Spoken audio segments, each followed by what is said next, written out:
नमस्कार। अभी तक में आपका स्वागत है। मैं शरद राजवंशी हाजिर हूं अभी तक की खास खबरों के साथ। तो आइए नजर डालते हैं अभी तक की खास खबरों पर।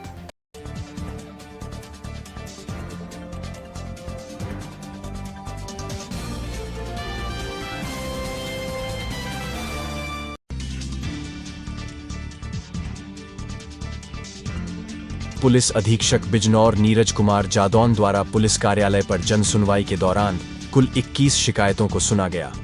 पुलिस अधीक्षक द्वारा समस्त प्रार्थना पत्र पर प्रभावी कार्यवाही हेतु संबंधित को किया गया निर्देशित।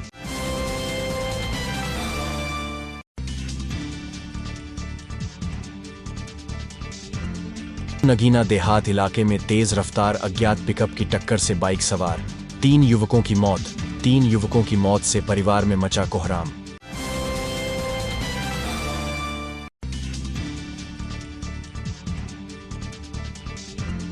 अफजलगढ़ में एक कार दूसरे वाहन को बचाने के चलते अनियंत्रित होकर हाईवे किनारे तालाब में जा गिरी। हादसे में कार सवार एक युवक की मौत, 4 गंभीर रूप से घायल।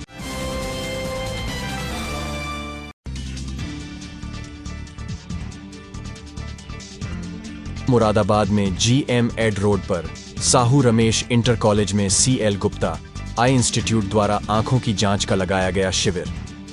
शिविर में कक्षा 1 से 12वीं तक के बच्चों की आंखों की गई जांच।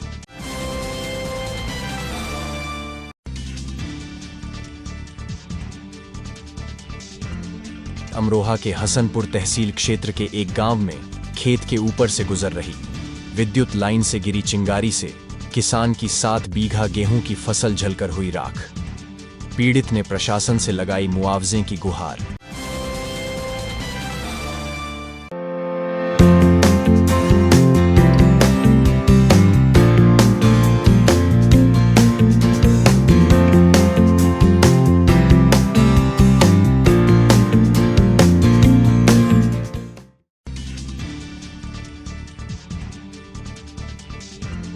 अमरोहा के हसनपुर नगर के मेन बाजार में स्थित मंदिर से समरसेबिल चोरी। मंदिर में चोरी की सूचना पर व्यापारियों में रोष।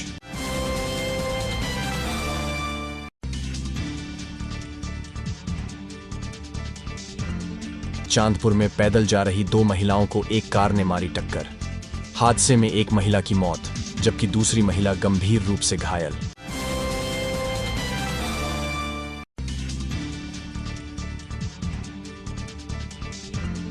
चांदपुर के फीना मार्ग पर बाइक सवार 3 युवक रोड किनारे बोर्ड से टकराए, नहर में जा गिरी बाइक। हादसे में तीनों युवक गंभीर रूप से घायल। तीनों युवकों की हालत गंभीर।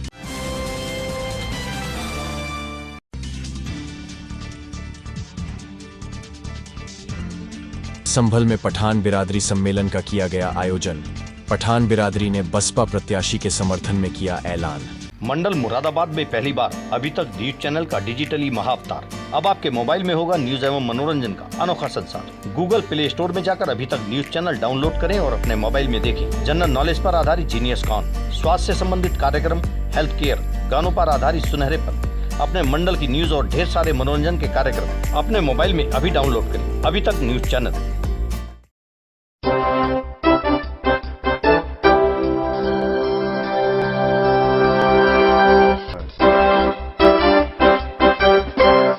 अब खबरें विस्तार से। अफजलगढ़ में एक कार अनियंत्रित होकर हाईवे किनारे तालाब में जा गिरी। हादसे में एक की मौत, 4 लोग गंभीर रूप से घायल। जानकारी के अनुसार अफजलगढ़ के ग्राम सीरवासुचंद निवासी अयान पुत्र शमशेर उम्र 22 वर्ष, नाजिर पुत्र शाकिर उम्र 18 वर्ष, आमिर पुत्र आरिफ उम्र 22 वर्ष, सुल्तान पुत्र आशिक अली उम्र 18 वर्ष कार से ग्राम सीरवासुचंद से ग्राम तीबड़ी मंझेड़ा दुल्हन को लेने जा रहे थे। बीते 3 दिन पूर्व ही लड़के की शादी हुई थी। ग्राम आलमपुर गांवड़ी NH 74 पर स्थित पिंड स्थल के समीप एक अज्ञात वाहन को बचाने के दौरान कार अनियंत्रित होकर तालाब में जा गिरी। कार में सवार लोगों में चीख पुकार मच गई। आवाज सुनकर आसपास के ग्रामीण मौके पर पहुंचे और कार के शीशे तोड़कर सभी को बाहर निकाला और सभी को CHC में भर्ती कराया। आमिर को एक निजी अस्पताल में भर्ती कराया गया, जहां इलाज के दौरान आमिर की काशीपुर ले जाते समय मौत हो गई, जबकि एक अन्य युवक की हालत गंभीर बताई जा रही है। अफजलगढ़ से मनोज गहलोत की रिपोर्ट। 4 बजे के आसपास एक एक्सीडेंट हुआ है हाईवे पर। इसमें 4 लोग इंजर्ड होकर अस्पताल आए हैं। सभी को प्राथमिक उपचार दे करके हायर सेकेंडरी के लिए रेफर कर दिया। चारों की हालत चिंताजनक है।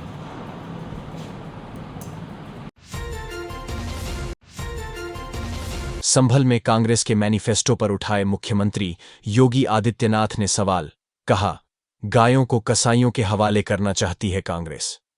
दरअसल मुख्यमंत्री योगी आदित्यनाथ संभल लोकसभा क्षेत्र बिलारी पहुंचे, जहां उन्होंने भाजपा के प्रत्याशी परमेश्वर लाल सैनी के समर्थन में जनसभा को संबोधित किया। उन्होंने जनसभा को संबोधित करते हुए कहा, हिंदुस्तान की सुरक्षा और हिंदुस्तान की संप्रभुता के साथ साथ हिंदुस्तान को समृद्धि की नई ऊंचाई तक पहुंचाने वाली सरकार चाहिए, और वह केवल भारतीय जनता पार्टी दे पाएगी, भारतीय जनता पार्टी दे पाएगी।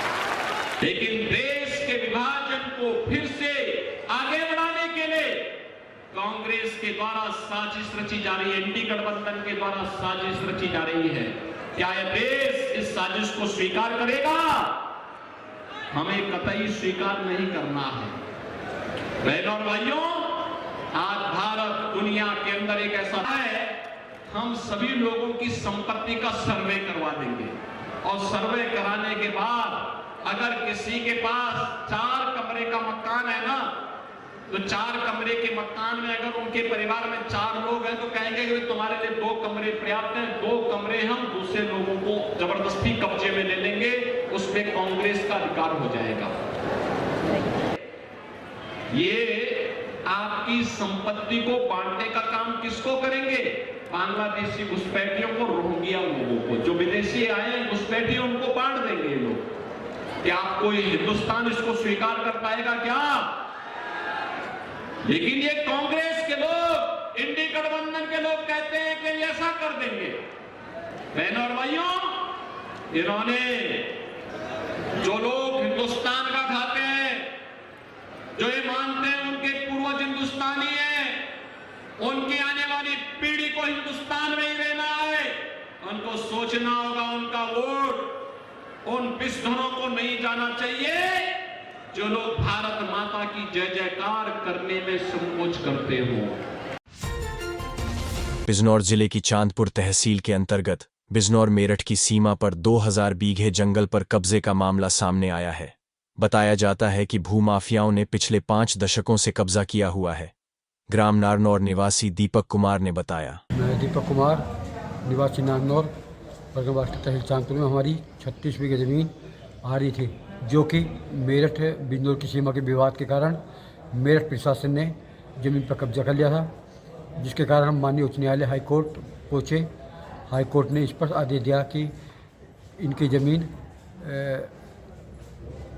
पे जिला बिजनौर के प्रशासन एसडीएम के द्वारा सीमांकन कराएं, परंतु 8 महीने बीत जाने के कारण कोई भी सीमांकन नहीं कराया गया, जिस कारण हमारी ज़मीन पर आज तक कोई सीमांकन नहीं हुआ। इस प्रकार से हम चाहते हैं कि जो इन्होंने 8 महीने का टाइम बिताया है, इसके खिलाफ हम माननीय उच्च न्यायालय में के आदेश के खिलाफ जाएंगे। कोर्ट का क्या आदेश है? कोर्ट का आदेश है, कोर्ट ने 18/3/2023 को इस पर से आदेश करा है कि एसडीएम चांदपुर और तहसीलदार चांदपुर और वन विभाग की टीम सही रूप से जाए और मौके पर सीमांकन कराए, इनका कब्जा कराए। तो तहसील प्रशासन कब्जा कराने को तैयार नहीं है? तहसील प्रशासन कोई कब्जा करने को तैयार कितनी नहीं। शिकायतें कर दी? कम से कम 10-12 शिकायतें कर दी हैं। कितने महीना हो गया कोर्ट के आदेश को? लगभग 5 महीने हो गए, और 36 बीघे ज़मीन हमारी वही नारनौर, जमालतीपुर और में आ रही है। इस संबंध में तहसीलदार प्रभा सिंह से फोन पर विस्तार से वार्ता की गई थी, तो उन्होंने जंगल को कब्जा मुक्त करने के लिए टीम गठित करने की बात कही थी। चांदपुर से अजय कुमार कौशिक की रिपोर्ट। अब वक्त हो चला है एक छोटी सी ब्रेक, पर जाइएगा नहीं, देखते रहिए अभी तक।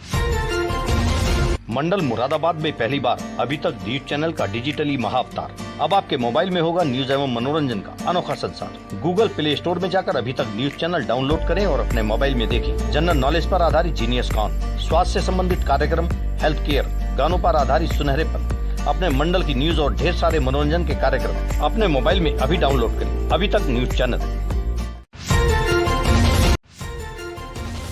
बिजनौर के नगीना देहात क्षेत्र में अज्ञात पिकअप वाहन की चपेट में आकर 3 युवकों की दर्दनाक मौत हो गई, जिसकी खबर से पूरे मोहल्ले में मातम का माहौल बन गया। दरअसल आपको बता दें कि बड़ापुर के मोहल्ला नोमी निवासी गौरव कश्यप, उसका साथी प्रिंस कश्यप और वंश एक बाइक पर सवार होकर नगीना देहात क्षेत्र के एक गांव में शादी में शामिल होकर वापस अपने घर बड़ापुर जा रहे थे। तभी देर रात नगीना से नजीबाबाद रोड पर रावलखेड़ी रेलवे फाटक पर सामने से आ रहे तेज रफ्तार अज्ञात पिकअप वाहन से बाइक की जोरदार टक्कर हो गई, जिसके कारण बाइक सवार गौरव और प्रिंस की मौके पर ही मौत हो गई, जबकि वंश को नाजुक हालत में पुलिस ने अस्पताल में भर्ती कराया, जहां पर मेरठ के एक अस्पताल में वंश ने भी दम तोड़ दिया। उधर सुबह होते ही जैसे ही तीनों युवकों की मौत की खबर उनके घर पहुंची तो तीनों युवकों के घरों में चीख पुकार मच गई। वहीं नगीना थाना अध्यक्ष हम्बीर सिंह ने बताया कि अज्ञात पिकअप वाहन की तलाश की जा रही है, साथ ही साथ आसपास लगे सीसीटीवी कैमरे भी चेक किए जा रहे हैं। कड़ी से कड़ी कार्यवाही की जाएगी। बिजनौर से नीरज कुमार की रिपोर्ट। मुरादाबाद में GM एड रोड पर साहू रमेश इंटर कॉलेज में CL गुप्ता आई इंस्टीट्यूट द्वारा आंखों की जांच का लगाया गया शिविर। शिविर में कक्षा 1 से 12वीं तक के बच्चों की आंखों की गई जांच।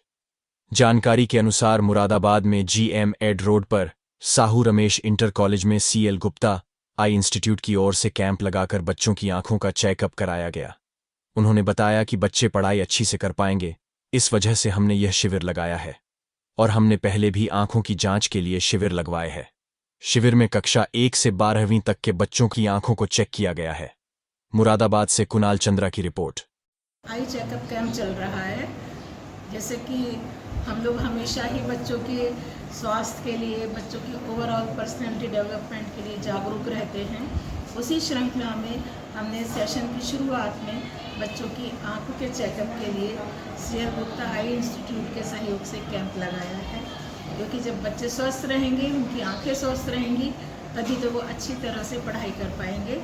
इसी वजह से हमने सेशन की स्टार्टिंग में ही ये कैंप लगवाया है। इसमें क्लास 1 से लेकर 12 तक के बच्चों को आई चेकअप चल रहा है और जिन बच्चों को कोई समस्या है तो उन बच्चों की समस्या का समाधान भी करा जा रहा है और आवश्यकता पड़ने पर उनको फिर इंस्टीट्यूट में फैसिलिटीज़ मिलेंगी और उनको वहाँ पर चेकअप के लिए भेजा जाएगा। भविष्य में भी ऐसे प्रयास किए जाएंगे? बिल्कुल, हमने पहले भी ये चेकअप कैंप लगवाए हैं और भविष्य में भी लगवाएंगे और इसके अतिरिक्त हम गायनेकोलॉजिस्ट को बुलाकर उनके भी कैंप लगवाते हैं। हर साल ही हम 2-3 बार बच्चों के पर्सनल हाइजीन के और उनके स्वास्थ्य के लिए कैंप लगवाते हैं और आगे भी जारी रहेंगे।